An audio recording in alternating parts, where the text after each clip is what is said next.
뉴스는 끝났다. 뉴스와는 다른 새로운 이야기 뉴스월의 강지영입니다. 어느덧 끝을 향해 달려가고 있는 2022-2023 유러피안 축구. 역시 이제 코리안 리거들의 활약이 뜨거운 한 해였는데요. 오늘은 뉴스월의 축구 소식 플레이메이커죠. 새벽의 축구 전문가 페노 안민호 씨 모시고 코리안 리거들과 클린스만 호에 관한 얘기 나눠보겠습니다. 안녕하세요. 안녕하세요. 안녕하세요. 제가 오늘 왜 이렇게 감독님처럼 깔끔하게 입고 왔냐라고 했더니 결혼식이 있었다? 그쵸. 주말이니까 또 갔다 오다가. 시즌이군요. 네. 입고 나와도 될 것 같더라고요. 정말 너무 멋져서. 감사합니다. 멋진 모습. 항상 이렇게 되게 캐주얼한 모습으로 오셨는데 오늘. 그때 뉴스를 쭉 보니까 네. 다들 이렇게 딱 갖춰 입고 오시더라고요. 그래서 이거는 그걸 이제 아신 거예요? 나만 너무 캐주얼하게 나왔나 싶어가지고 아니에요. 이제 차려입고 왔습니다. 그것도 좋고 이것도 좋아요. 감사합니다. 네. 최근에 이제 한국 선수들 경기를 직접 네. 다녀오셨잖아요. 현지 분위기 좀 어땠는지.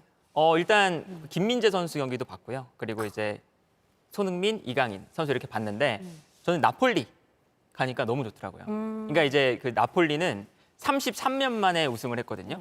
그러다 보니까 이 김민재 선수의 인기가 엄청나요. 그래서 일단 가면 누구든 인싸가 될 수 있습니다. 한국인이면? 그렇죠. 그래서 가면 이제 그 구호가 있거든요. 킴 이래요. 근데 이 킴을 할아버지 할머니부터 꼬마애들까지 동양인만 보면 합니다. 와. 그래서 그럼 하루에 그냥 돌아다니면 한 100번은 해야 돼요. 서로 킴 거리면 해줘야 됩니다. 킴 해주고. 이거 아니야? 점점점 같이.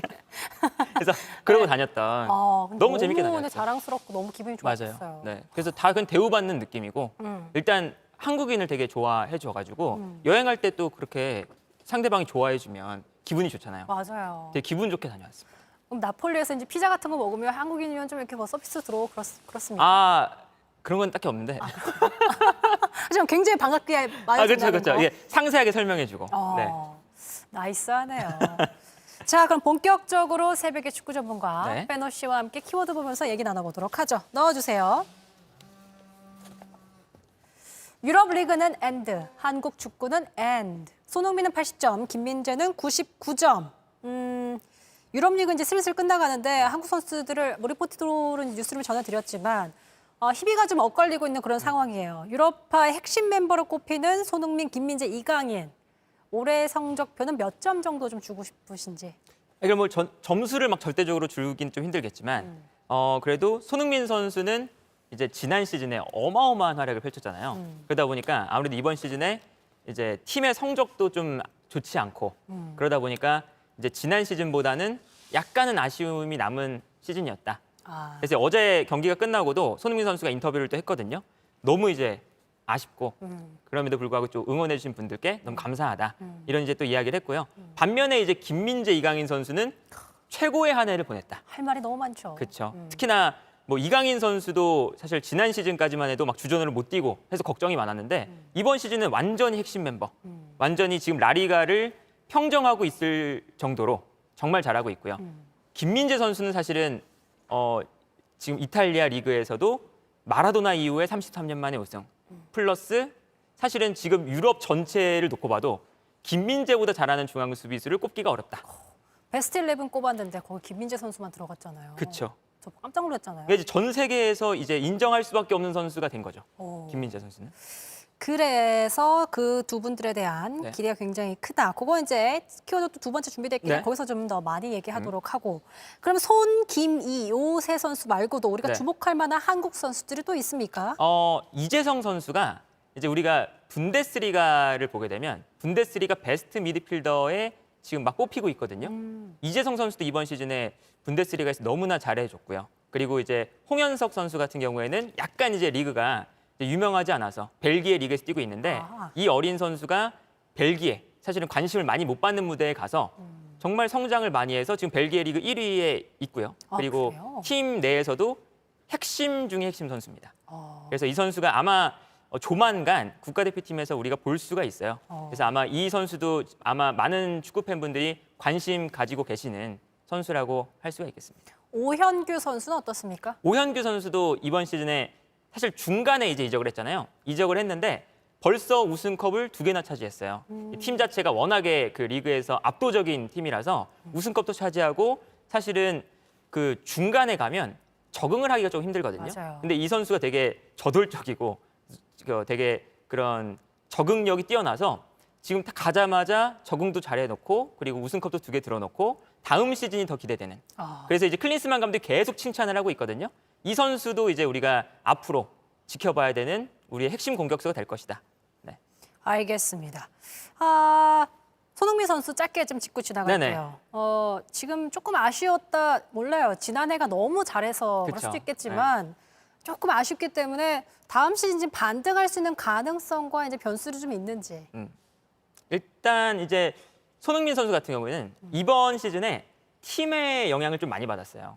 이 팀 자체가 좀 크게 막 흔들렸기 그러니까 때문에 감독도 막 그렇죠. 감독도 계속 바뀌고 심지어 대행 감독의 대행 감독이거든요, 지금. 그러니까 계속 임시 감독 체제인데 계속 임시 감독이에요. 그래서 이 팀 자체가 조금 너무 흔들리고 있고 순위도 너무 내려가다 보니까 사실 팀이 이렇게까지 흔들리면 선수 입장에서도 이제 할 수 있는 것을 해도 사실은 순위가 내려가고 경기력에 영향을 받을 수밖에 없고 이런 부분이 있거든요. 전반적인 분위기가 좀 이렇게 좀 어수선하고 그렇죠. 다운되다 보니까 아무래도 그런 영향을 좀 받고 있다. 그렇죠. 그래서 이제 다음 시즌에는 아마 큰 개편이 있을 텐데 이 개편이 될 때 어떤 감독이 오느냐, 그리고 토트넘이 어떤 모습을 보여주느냐에 따라서 손흥민 선수가 당연히 더 좋은 모습을 이번 시즌보단 보여줄 수 있다. 지금 토트넘의 이제 감독이 지금 임시로 계속 바뀌고 있는데 혹시 네. 지금 물망에 오른 네. 감독이 있습니까? 지금 네덜란드에 페에노르트를 이끌고 우승을 했던 슬롯 감독이라는 감독이 있거든요. 그 감독이 이제 유력한 후보 중에 한 명으로 떠오르고 있고요. 그리고 월드컵 때 스페인 대표팀을 이끌었던 엘리케 감독이 있어요. 그 감독도 지금 계속 물망에 오르고 있는 중입니다. 이 두 분 중에 나오면 손흥민 선수에게 좀 유리했으면 그러니까 이호 감독들은 네. 되게 이제 어떤 토트넘 스타일들인지. 팬분들이 되게 답답해하시는 부분이 있어요. 네. 너무 지금 콘테 감독이나 이 감독들이 너무 수비적이라서 공격수들이 조금 희생해야 되는 게 있거든요. 막 수비 많이 네. 해야 되고. 근데 지금 나오는 감독들이 다 공격적인 감독이라서 손흥민 선수도 아마 다음 시즌에 공격적인 자신의 능력을 충분히 보여줄 수가 있다. 어, 이렇게 좀 보여요. 결이 맞으면 훨씬 네. 더 전략할 때 많이 또 그쵸. 선출될 수 있으니까 네네. 그 기회가 있기를 바라봅니다. 두 번째 키워드 보여주세요. 유럽 축구 이적 시장의 중심. 자, 저희가 언급했던 김민재, 이강인 선수 올해 정말 멋지게 활약을 하고 있습니다. 두 선수의 이적설 계속 나오고 있는데 김민재 선수는 이제 빅클럽들과 꾸준히 연락이 오고 있고 메뉴랑 이제 거의 지금 뭐 메이드 됐다, 뭐 집을 네네. 샀다, 메뉴가 뭐 이런 얘기 나오고 있던데 이강인 선수 또 네. 러브콜 받고 있고 그쵸. 이강인 선수도 메뉴에서 뭐 러브콜 오고 있다. 관심이 이런 있다. 얘기. 네. 이런 이야기가 어제 나오기 시작했습니다. 네네네. 네. 두 선수 어디로 갈까요? 일단 이게 이야기가 너무 많이 나오고 있는데 사실 이적 시장이 7월 1일부터라고 생각하시면 되거든요. 그러니까 아직 한 달도 더 넘게 남았고요. 그러다 보니까 지금 나오는 소식들은 이제 사실은 조금 약간만의 관심을 보여도 엄청나게 부풀려서 나오는 것들이 많다. 약간 뜬 소문들이다. 그렇죠. 그래서 이제 아마 6월 달 한 초반, 중반 이때부터는 정말 진지한 이야기들이 나올 거고 그럼에도 불구하고 우리가 여기서 재밌는 건 김민재, 이강인을 노리는 이제 클럽들의 이름이 뜨잖아요. 네. 근데 그 이름들이 우리가 다 들어본 아주 빅클럽들에서만 뜨고 있거든요. 맞아요. 특히나 김민재 선수 같은 경우는 맨유, 첼시, 뭐 바이에른 뮌헨 등등등 엄청난 빅클럽들만 골라서 나오고 있어요. 그러니까 우리가 우리의 선수가 세계 최고 중에서도 최고인 팀과 계속 연결되는구나. 이런 게 이제 우리 축구 팬들에게 어떻게 좀 자부심도 느껴지고 어디 갈까 계속 상상하게 되고. 그만큼 이제 정말 우리 두 선수가 굉장히 많이 성장을 했구나라는 걸 네네. 증명해주는 반증이기도 그쵸. 합니다. 근데 저도 이제 보면서 메뉴는 저 같은 투갈못도 아는 그럼요. 박지성의 메뉴 그 메뉴에서 부른다고? 네네. 근데 뭐 보니까 뭐 메뉴에서 박지성 선수가 살던 막 집 그 빌리지를 막 거기서 집을 샀다. 네. 김민재 선수 부르려고 되게 디테일한 거예요. 그렇죠. 그러니까 이렇게 이 정도 나올 정도면 얘기 좀 다 오가고 좀 세트라는 단계 아닐까라는 생각이 들더라고요. 아직 김민재 선수는 이제 어떤 게 있냐면 이 선수는 이제 그 흔히 말하는 갑입니다. 그렇죠. 그래서 맨유든 맨시티든 바이에른 뮌헨이든 이 선수한테 일단 제안을 해 놓겠죠, 어떻게든. 그리고 이제 이 선수는 바이아웃이 존재를 해요. 이 바이아웃이 5천만 유로, 하나로 치면 한 780억 정도 되더라고요. 네. 그 정도 금액이 형성되어 있는데 이 금액이 중요합니다. 김민재의 능력보다는 너무 싼 거예요. 그래요? 그쵸. 그 정도예요? 그래서 이 빅클럽들이 네. 일단 지금부터 아직 이적 시장이 시작도 안 했는데 빨리 제안을 해놓고 김민재는 기다렸다가 여길 갈까 저길 갈까 선택을 하면 되는 상황이죠. 그러니까 이제 김민재 선수는 빨리 선택할 필요는 없고 조금 더 기다렸다가 더 좋은 제안이 온대 이걸 볼 수가 있잖아요. 그 이제 조절을 김민재 선수가 아마 할 거다. 어쩌면 그 메뉴나 이런 빅클럽들이 자꾸 이제 기사를 뿌리면서 네. 김민재 선수를 위해서 약간 구애를 하고 있는 그런 것도 있죠. 우리가 이렇게 널 위해서 집을 사고 뭐 이렇게 준비하고 있단다. 그쵸, 그쵸. 우리를 좀 그런 게 봐주렴 있습니다. 이런 게 네. 있을 수 있겠네요. 이강인 선수도 사실 그 몸값이 네. 2천만 유로로 네. 나오더라고요. 많이 성장했어요. 이게 이제 하나로 치면 한 280억 정도 되더라고요. 네. 근데 이 지금 금액이 스페인 현지에서 어떻게 나오냐면 이강인의 활약보다 너무나 싸다. 지금 이강인 선수가 보여주는 능력은 분명히 이 280억이 정말 큰 금액인데도 불구하고 이 금액을 지불하면 그 팀은 정말 이득입니다. 이강인 선수가 이번 시즌에 마요르카라는 팀에서 있었잖아요. 네. 근데 그 마요르카가 이번 시즌 시작할 때 어떤 전문가도 이 팀을 강등권 위에 두지 않았습니다. 무조건 강등권에 뒀는데 이 마요르카가 이번 시즌에 이강인 선수를 활용해서 이강인 중심으로 경기를 했거든요. 근데 이강인 선수가 결국에 지금 마요르카가 아예 강등은 이제 아예 벗어났고 10등 그 원저리에 막 왔다 갔다 하고 있어요. 그래서 한때는 유럽 대항전에 진출할 수 있는 막 7위권 이렇게 상위권에 갈 수도 있는 기회가 있었거든요. 이 강등권의 팀에서 이 팀을 이끌고 이 팀의 에이스가 중위권까지 올려놨다. 이 이제 하나의 커리어가 엄청나게 크게 작용하고 있는 거죠. 우리 PD의 이제 설에 의하면 네네. 지금 이강인 선수와 김민재 선수는 오늘이 가장 싸다. 저렴하다, 네. 싸다. 그러니까 앞으로 날아갈 일밖에 남지 않았다 이런 뜻이기도 그렇죠. 하네요. 그래서 이제 이 김민재 선수랑 이강인 선수가 계약을 잘했어요. 그러니까 이 사실은 이적료를 내면 사실은 경쟁을 하잖아요. 그러면 이 구단 입장에서도 이렇게 조율을 하다가 점점 더 높아지면 포기하는 구단도 생기고 이러잖아요. 그런데 김민재랑 이강인 선수는 바이아웃. 이 금액만 나가면 넌 나갈 수 있다. 라는 금액을 설정을 딱 해놔서 이 금액만 내면 어디든 갈 수가 있는 거예요. 그래서 계약도 너무 잘했고 그러다 보니까 이 소속팀인 나폴리나 마요르카에서는 너무 싸게 계약했다. 이런 지금 생각이 들고. 아쉽다. 이렇게 그렇죠. 뺏기게 생겼네. 그쵸. 이러고 있는 그런 상황. 알겠습니다. 자, 세 번째 키워드 보여주세요. 클린스만호 이번엔 보여줘. 자, 2024년 카타르에서 이제 개최되는 아시안컵 조추첨이 얼마 전에 열렸습니다. 박지선 전 선수가 이제 가서 추첨하는 것도 그렇죠. 소식이 들리고 있었는데 한국은 이제 요르단, 바레인, 말레이시아와 함께 2조에 속해 있습니다. 이 추첨식에 이제 말씀드린 대로 박지선 전 국가대표 선수도 참여를 했는데 우선 조추첨 결과 이거 보고 클린스만이 웃었다 이런 얘기 있더라고요. 네. 사실 우리 국가대표팀이 어떤 조에 들어가도 이 아시안컵에서는 쉽게 올라가야 되는 스쿼드긴 하거든요. 굉장히 강자다. 그렇죠. 당연히 뭐 우리가 지금 스쿼드도 너무 좋고 하기 때문에 1위로 올라가야 되지만 뭐 요르단, 바레인, 말레이시아면 사실은 뭐 이렇게 딱 이렇게 놓고 봐도 우리가 이 아시안 무대에서 싸웠을 때 사실은 어렵게 이기기보다 쉽게 이길 수 있는 팀들과 됐다. 이렇게 볼 수가 있겠죠. 그러면은 우승 가능성 네. 얼마나 될까요? 저는 이 우승 가능성이 이번에 정말 높다고 봅니다. 이제 한국 국가대표팀이 아시안컵을 우승했던 게 1회 대회랑 2회 대회였어요. 그 이후에 우승컵이 없어서 우리가 분명히 아시아에서 잘하는 국가인데 왜 이렇게 아시안컵과 인연이 없을까라는 이제 걱정들을 많이 하셨거든요. 네. 근데 이번에야말로 사실은 우리 스쿼드가 저는 축구 국가대표팀 이 역사상 황금기에 도래했다. 손흥민은 뭐 다 말할 것도 없고 이강인, 김민재. 김민재, 이재성. 요 세 선수가 지금 유럽에서 빅리그라고 불리는 스페인, 이탈리아, 독일 요 세 무대에서 이번 시즌 끝나고 베스트 미드필더, 베스트 수비수 명단에 계속 올라가 있어요. 이 정도로 우리가 이 빅리그에서 핵심으로 뛰는 선수가 이렇게 많았던 적이 사실 없거든요. 그러니까 이 정도로 지금 스쿼드가 좋아서 우승 가능성은 저는 충분하다 보고 심지어 이 토너먼트에 올라가면 이제 우리가 경쟁해야 되는 이제 우승 경쟁 국가들이 일본, 호주, 뭐 사우디아라비아 요 정도 있거든요. 그런 팀들이 다 반대편에 있습니다. 우리 쪽에는 이란밖에 없어요. 그러니까 이란만 어떻게 이란이 1위로 올라간다고 가정했을 때 우리가 이기면 그냥 결승까지도 사실은 무난하게 갈 좀 수 올라갈 있다. 수 있는 상황이 펼쳐졌다. 자, 이 시점에서 바로 퀴즈 드리겠습니다. 네. 저희가 앞서 언급하면서 김민재 선수와 이강인 선수에 대해 얘기를 했습니다. 근데 요 팀에서, 요 구단에서 요 김민재 선수에게 특히 러브콜을 굉장히 디테일하게 보내고 있다라는 제가 얘기를 네. 언급을 했는데 이 팀 이름이 무엇인지 풀네임으로 남겨주시면 제가 정답자에게 영화표 보내드리겠습니다. 자, 이어서 얘기해 보도록 네. 하죠.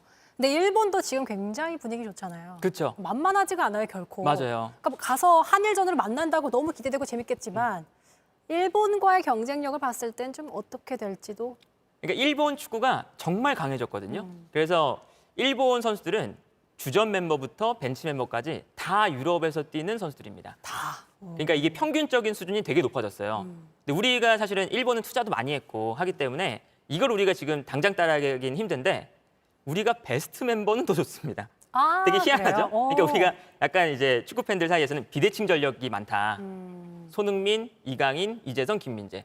이렇게 탑급으로 뛰는 선수는 또 일본은 그렇게 없거든요. 아. 그러니까 평균적인 그런 멤버들은 일본이 더 좋을 수도 있으나 우리가 이 코어 선수들이 너무나 좋기 때문에 제가 개인적으로 판단했을 때는 일본을 이제 조금 더 시간이 지나면 만났을 때 우리가 어려움을 겪을 가능성이 꽤나 높거든요.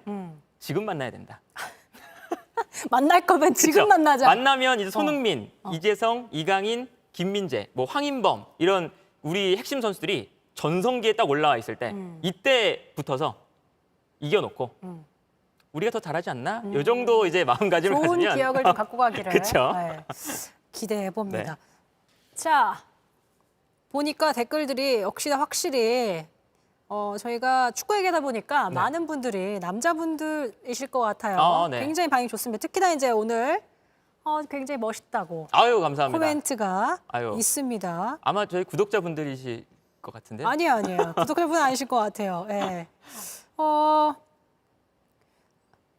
자. 많이 다들 많이 맞히시네요. 맨체스터 유나이티드. 저기 떠 있군요. 네. 저기 떠 있을 때도 있고 안 떠 있을 때도 있어가지고 랜덤인가 봐요. 네. 아무튼 자, 네. 지금 너무 빨리 올라가가지고 사실 제가 댓글을 많이 못 섞어냈어요. 네. 그건 이어서 해보도록 하고 클린스만호가 이제 다음 달 6월 16일과 6월 20일 페루, 엘살바도르와 평가전을 앞두고 있습니다. 네. 지난 3월에 열린 두 차례 평가전에서는 1무 1패를 기록해서 아직 승리가 없고요. 이번 평가전 이제 클린스만호에게 어떤 의미가 있을지 많은 분들이 궁금해하고 있어요. 일단 클린스만 감독이 부임한 이후에 지난 A매치는 클린스만 감독도 직접 말했습니다. 내가 아직 선수단 파악이 안 됐다. 그럼 뭐 당연한 거잖아요. 오자마자 네. 한 거니까. 그래서 내가 이번 경기는 벤투 감독의 전술과 스쿼드로 그대로 하겠다. 실제로 카타르 월드컵 명단하고 하나도 안 다르게 뽑았습니다. 근데 이번에야말로 3개월이 지났으니까 이제 클린스만 감독이 내가 봤던 선수들, 내 전술에 맞는 선수들을 처음으로 뽑는 A매치거든요. 그러니까 이번 경기가 우리 대표팀에게 굉장히 의미가 있는 건 정말 처음으로 클린스만 감독이 자신의 전술을 통해서 지금 이번 경기 2번을 선보이는 자리다. 그러니까 이번 경기에서 만약에 우리가 되게 잘한다. 라고 하면 우리가 아시안컵이 얼마 안 남았어요. 1월 달에 있기 때문에 맞아요. 얼마 안 남은 기간 동안 우리가 더 희망을 가지고 이제 볼 수가 있는 거죠. 그래서 이번 A매치가 우리 대표팀에게도 매우 중요하고 선수들한테도 사실은 이 클린스만 감독이 새롭게 뽑는 선수들이 있을 거예요. 그 선수들은 이제 보통 우리가 감독이 바뀔 때마다 이 감독의 황태자다. 그치. 이렇게 이제 좀 이제 불리거든요. 네. 아마 그런 선수들이 이번에 뽑힐 가능성이 높다. 그래서 선수들에게도 매우 중요한 거죠. 근데 페루하고 엘살바도르하고 저희가 싸웠을 때 아직 승리가 없기 때문에 그래도 어느 정도의 좀 네네. 실력 갖고 있는지. 일단 엘살바도르 같은 경우에는 우리가 처음 만나는 팀이긴 한데 엘살바도르는 이제 스쿼드 자체가 그렇게 좋은 팀은 아니라서 우리보다 확실하게 좀 아래에 있는 팀이라고 좀 볼 수가 있겠고요. 반면에 페루 같은 경우는 이제 월드컵에는 이번에 못 나왔지만 페루 같은 경우는 상당히 강팀이에요. 그래서 이번 월드컵에도 플레이오프에서 못 나오긴 했지만 거의 나올랑말랑하는 팀이거든요. 그래서 페루 정도는 이제 무시할 팀이 아니라서 우리가 뭐 엘살바도르, 페루 2번 만나지만 특히나 요 페루전 상당히 또 전력도 탄탄하고 이제 사실은 경쟁력이 있는 팀이거든요. 요 팀하고 했을 때 우리가 좋은 경기력을 보여줄 수 있느냐 없느냐. 이거에 따라서 이번 A매치의 또 성과가 좀 갈리겠죠. 와, 그럼 6월 16일에 페루와의 경기가 어떻게 될지도 궁금하지만 네. 클린스만이 내놓는 첫 전략과 그쵸. 선수들 스쿼드이기 때문에 굉장히 좀 기대가 많이 되겠네요. 오, 재밌어요. 자, 이쯤에서 댓글 좀 확인해 보겠습니다. 질문 들어오면 바로바로 네. 넣도록 하죠. 해피한 한님, 패도님 유튜브 댓글처럼 생방 참여 약속 지킴요. 감사합니다. 구독자님이시군요. 구독자님 감사할 때 뭐 따로 하는 거 없습니까? 저요? 네. 제가 그런 성격이 아니라서 그래요? 아, 그런 거 따로 없군요. 감사합니다. 이렇게. 네, 감사합니다. 다들 안 좋아하세요? 이승환님, 추갈못이긴 하지만 그래도 국뽕이 차오릅니다. 아, 저도 그래요. 김민재 선수 얘기만 들으면 그러니까요. 본 적도 없고 뭐 별일도 없을 것 같지만 그래도 같은 국민으로서 나폴리 한번 가보시면 나폴리가 지금 가셔야 된다. 갈 거면 지금 가라. 그렇죠. 김민재가 다음 시즌 없잖아요. 아, 네. 그 심지어 뭐 아메리카노를 한국 사람이 시키면 그냥 아 오케이 하면서 준다고. 원래 극혐하잖아요. 그치. 김민재 선수는 그런 것 같은데 우리는 안 그런 것 같은데. 아, 제가 한번 함부로 또 믿고 하면 안 되겠군요. 해본 적이 있거든요. 그러니까 얼음 좀 달라? 약간 별로 안 좋아하는 느낌이었습니다. 파인애플 피자 어떻게 해? 피자 하면 딱 넌 이 피자 먹어야 돼. 딱 있어요. 선택이 없군요. 마르게리타. 그게 제일 제일 맛있는 거. 너 이거 먹어야 이게 의미가 있는 거야. 이렇게 하고 가는. 그렇군요. 자, 구트니스님, 콘테가 오프 시즌에 운동을 정말 빡세게 시켜서 저렇다던데. 이제 그런 얘기가 또 있었죠. 이 콘테 토트넘 감독이 얘기네. 네네네. 프리 시즌에 너무 체력 훈련을 많이 해서 본 시즌에 들어가면 약간 지친다. 맞아, 그 얘기를 손흥민 선수도 좀 하지 않았습니까? 뭐 이제 체력 훈련이 힘들다 이랬는데 사실은 그렇게 체력 훈련하는 감독들이 많아요. 사실은 여러 감독들이 있는데 토트넘은 이번 시즌에 체력적인 그런 문제와 별개로 좀 부진했던 시즌이 아니었나. 골에서 그거 연결된 네. 댓글로 조용한 나그네님이 손흥민이 이적도 고심을 해봤으면. 이적. 손흥민 선수 이적하기에는 사실은 좀 어려운 상황입니다. 이적 기간이 좀 계약 기간이 이미 좀 2년 정도 남았고요. 그리고 이제 토트넘 입장에서도 이 손흥민이라는 핵심 선수를 쉽게 팔 리가 없죠. 그리고 그러다 보니까 이제 다른 팀들에서도 섣불리 지금 노리지 못하는 상황이에요.